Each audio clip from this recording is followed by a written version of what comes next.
أعوذ بالله من الشيطان الرجيم. بسم الله الرحمن الرحيم. Le but est de revenir au texte sacré, le Coran, de rien associer à la source, au message primitif tel qu'il a été révélé. Ce ne sont que des citations et non des prescriptions de ma part. Je n'ai aucune autorité et ne recherche cependant aucune, si ce n'est la concorde entre les hommes et la bienveillance. Je mets les sunnites face à leurs contradictions, et c'est valable pour les autres factions musulmanes, comme les chiites, etc.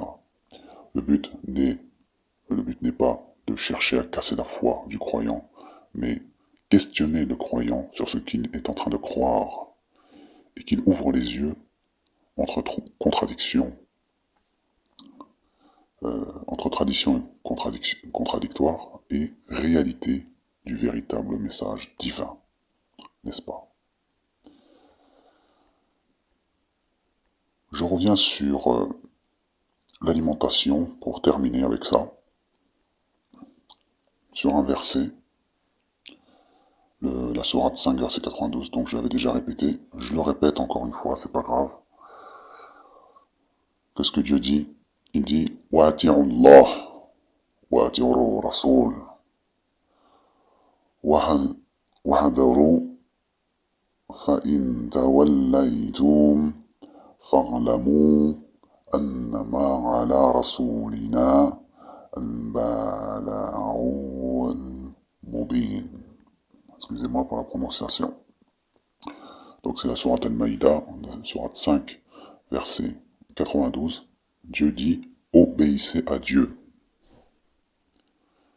Wa atiru rasoul, ok? Et obéissez au messager. Et prenez garde. Si ensuite vous vous détournez, alors sachez qu'il n'incombe à notre messager que de transmettre le message clairement. Donc entre guillemets, nous les musulmans, on doit suivre le message, mais moi je suis pas garant de toi, et toi tu n'as pas à venir derrière mon dos, à m'obliger à faire quoi que ce soit. Puisque le prophète lui-même, puisque Dieu le dit là, ici, que son travail, entre guillemets, sa mission, n'est que de transmettre le message. C'est tout. Ok? Il n'y a pas t'oblige bébé, t'oblige ceci, t'oblige cela à faire quoi que ce soit. D'accord? Donc pour revenir sur un verset qui parle de la nourriture, la consommation alimentaire, ok? Dans la sourate Les Troupeaux, verset 146, nous avons interdit toute bête à ongles à ceux qui pratiquent le judaïsme. Nous leur avons interdit la graisse des bovins et des ovins, à l'exception de celle de leur dos et leurs entrailles, et de celle qui est mêlée aux os. Nous les avons ainsi punis pour leur rébellion. Nous sommes véridiques.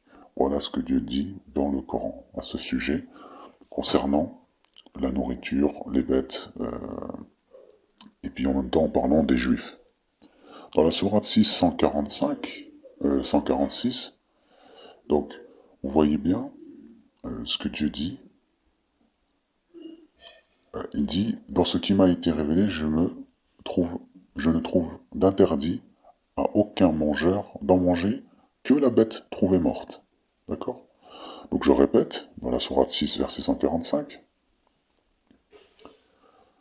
à ne pas confondre que juste la sourate d'avant, hein, le verset d'avant c'était 146, hein, à ne pas confondre avec celle-ci qui est 145. D'accord? Sourate 6, verset 145. Allah dit, donc le Coran dit, ceci, dit, Kul ajlidu fima uhiya ilayya muharrama ala طاعم يطعمه إلا أن يكون ميتا أو دما مسفوحا أو أحمى أو لحم خنزير.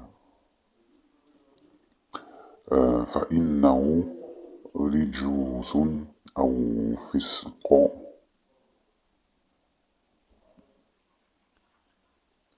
أهل لغير الله به فمن أضل غير باع ولا عاد فإن ربك غفور رحيم. Enfin, je l'ai dit quand même, je l'ai récité quand même en arabe, même si c'est pas très bien prononcé, j'ai un peu de mal encore, il faut vraiment que je fasse plus de travail. C'est pour vous dire que Sourate 6, verset 145, on m'a dit. Alors, dit, dans ce qui m'a été révélé, je ne trouve d'interdit à aucun mangeur d'en manger que la bête trouvée morte, ok? La bête morte, trouvée morte, ok? Ou le sang qu'on a fait couler, ou la chair de porc, car c'est une souillure, ou ce qui, par perversité, a été sacrifié à autre que Allah, que Dieu. Quiconque est contraint sans toutefois abuser ou transgresser, ton Seigneur est certes pardonneur et miséricordieux. Dans la table servie, verset 3, voici ce qui vous est interdit, la bête morte, le sang, la viande de porc, ce qui a été immolé à un autre Dieu que Allah, la bête étouffée ou morte à la suite d'un coup, ou morte d'une chute, ou morte d'un coup de corne, ou celle qu'un fauve a dévorée, sauf si vous avez eu le temps de l'égorger, ou celle qui a été immolée sur des pierres. Voilà. C'est pour vous donner euh, plus de détails sur ce que Dieu demande à travers notre manière, notre comportement,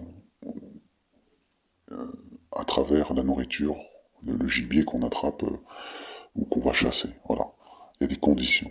Dieu veut nous purifier, nous préserver d'une maladie ou quoi que ce soit, parce que c'est évident. Tu trouves une bête morte, le sang a coagulé à l'intérieur, les maladies, etc. Donc c'est sûr, cette viande n'est pas bonne à consommer. Demandez à n'importe quel médecin. Ça va de soi, ça va dans une certaine logique, quelque part. Voilà. Moi, je pense que méditer, c'est pas mon propos qui est important, ce que je pense, mon interprétation. Non. Moi, je vous envoie le message il est là, c'est la sourate, avec le verset. Et ensuite, moi, c'est vrai que je me fais une idée, je me dis, bah, c'est clair, tu trouves un animal qui est mort, tu sais pas combien de temps elle est là, elle a été morte, elle est morte, trouvée morte, ok? Tu sais pas ça fait combien de temps qu'elle est morte, puis toi tu vas la prendre, tu vas la manger. Bon, si vraiment t'es contraint d'en manger, t'as pas le choix, tu traverses une situation de famine, comme Dieu dit, voilà, c'est tout. Allah est pardonneur et miséricordieux. Ensuite, nous avons la sourate, donc toujours la table servie, Al-Maïda, 96. Le gibier de la mer et la nourriture qui s'y trouve vous sont permises. Ok? Donc tout ce qui est dans la mer, le poisson, vous pouvez le manger. Ensuite, toujours verset 3 de la sourate,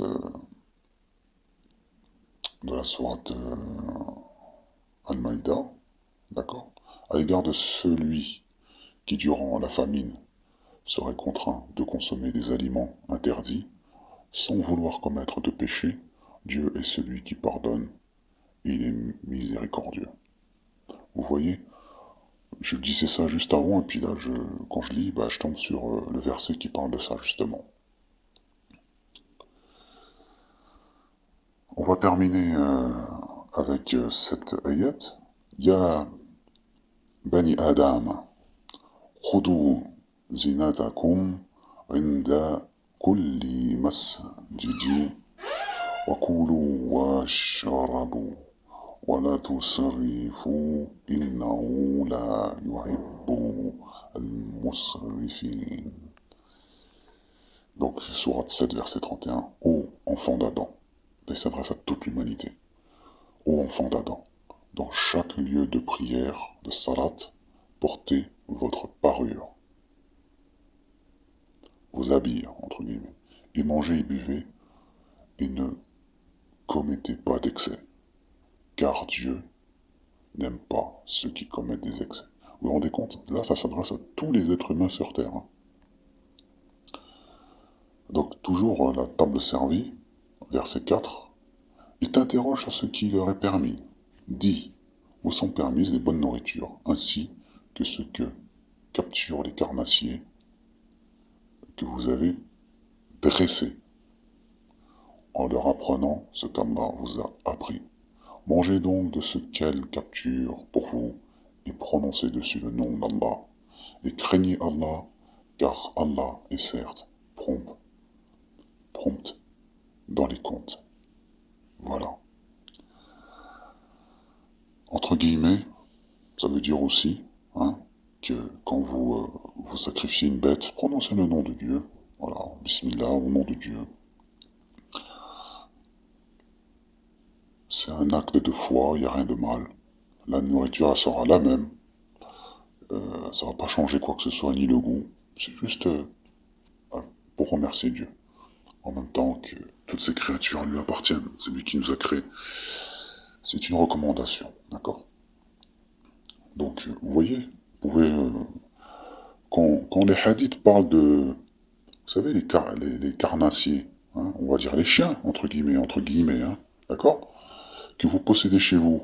Et certains hadiths vous disent que c'est haram avoir un chien à la maison parce que les anges, ils s'en vont quand il y a un chien dans la maison. Alors que là, Allah, il te dit que les carnassiers, tu vois, subhanallah, les carnassiers vous sont permises, hein, s'il vous plaît, les bonnes nourritures, ainsi que ce que capturent les carnassiers que vous avez dressés. Lesquels? Bah, les lions, si t'as dressé un lion. Un chien, si t'as dressé un chien, c'est un carnassier, d'accord? Ok? En leur apprenant ce qu'Allah vous a appris, mangez donc de ce qu'elle capture pour vous et prononcez dessus le nom d'Allah. Donc ce qu'Allah il a dit que c'est impur d'avoir un chien, et en plus c'est lui qui va attraper ton gibier, et toi tu vas le bouffer ton gibier, alors que le chien il l'a attrapé avec sa bouche, avec ses dents. Vous voyez qu'il y a une contradiction dans les hadiths, puisque Allah il te dit tu peux utiliser les carnassiers. Les carnassiers. Hein? Entre guillemets, les kalbs. D'accord? Donc vous voyez bien que si on se réfère au Coran, il n'y a pas de problème. Tu peux avoir un chien chez toi, puisque d'ailleurs tu peux t'en servir pour chasser, hein, quand tu vas à la chasse. Donc arrêtez avec vos histoires de haram, halal, le prophète a dit, Allah il a dit. Allah il a dit ça. C'est tout. Allah il a dit ça maintenant. Moi je vois pas quel inconvénient d'avoir un chien chez moi. Bon, moi je préfère, c'est mon point de vue personnel, avoir une maison avec un jardin, c'est mieux pour que le chien il soit dehors. Et puis si par exemple demain j'ai envie de faire de la chasse, je me formais pour cela, et aller à la chasse, ben, je prendrai mon chien avec moi. En plus, j'allais dire c'est une sunna, c'est une prescription de Dieu. Je veux dire, les chasseurs qui vont avec leur chien pour attraper leur gibier, ils font une sunna qui vient même de Dieu, cette sunna. Elle vient de Dieu. Voilà. Pour les chasseurs qui écoutent en tout cas. Vous êtes en train d'appliquer une sunna qui vient de Dieu lui-même et qui vous autorise à le faire. Donc c'est halal ce que vous faites. Bien sûr, à partir du moment où vous prononcez le nom de Dieu, quand vous mettez la mise à mort de la bête, hein, du gibier. Mais voilà, c'est tout. Et je vous remercie. Salam alaikum wa rahmatullahi ta'ala wa barakatuh.